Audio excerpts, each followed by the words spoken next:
Bonjour chers téléspectateurs, bienvenue à l'émission Tequila. Tequila! Aujourd'hui, on a un excellent invité de qualité qui va nous parler de son parcours d'improvisation au secondaire.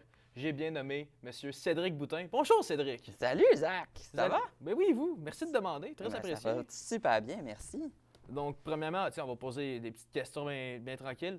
Pourquoi vous avez commencé l'impro? Qu'est-ce qui vous a attiré là-dedans? J'aimais bien l'impro parce qu'au secondaire, je faisais en fait du théâtre. J'étais dans un programme de concentration théâtrale. Donc, le parascolaire offrait une équipe d'improvisation. Il cherchait des gens. Puis moi, j'ai toujours aimé regarder les tournois de la LNI. La LNI, qui est la Ligue nationale d'improvisation. Oui.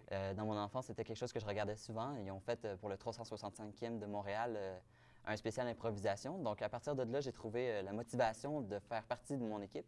J'ai même été capitaine. Ouh. Est-ce que vous êtes déjà allé voir un match de la LNI?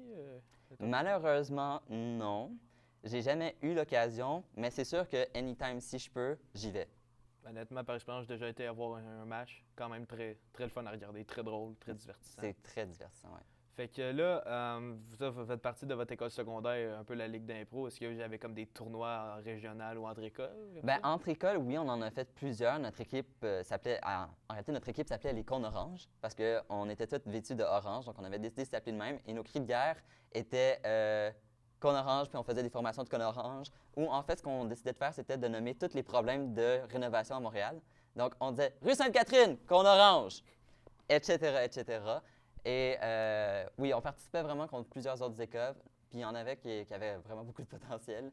On avait beaucoup de plaisir à affronter d'autres écoles. Beaucoup de rire, beaucoup d'amusement. C'est quand même très intéressant.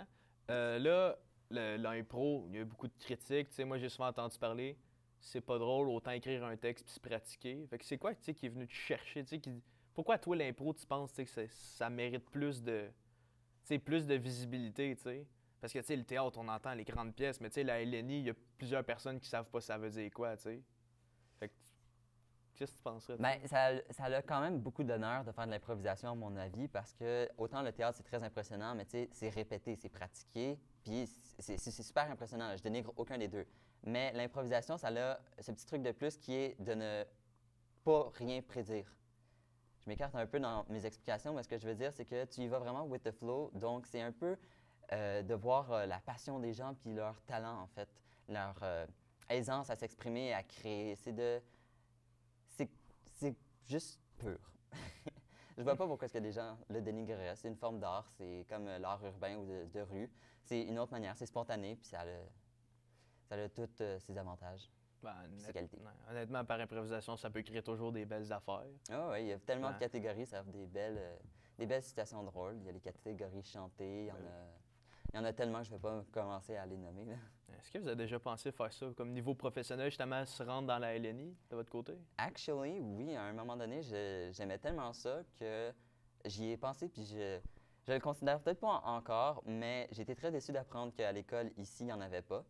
Parce que quand je suis arrivé, c'est une des premières choses que j'ai regardé, à savoir si la cité avait une équipe d'improvisation, et malheureusement non.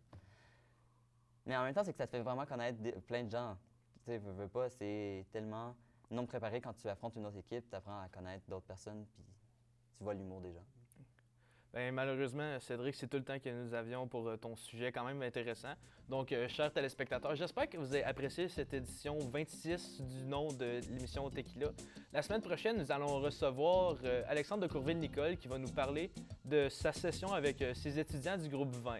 C'est ses moments hauts, ses moments bas, parce que, comme dans toutes les cohortes, il y a des cas spéciaux dans les deux bords. Donc, merci d'avoir été là, puis passez une excellente soirée. On se revoit la semaine prochaine. Ciao!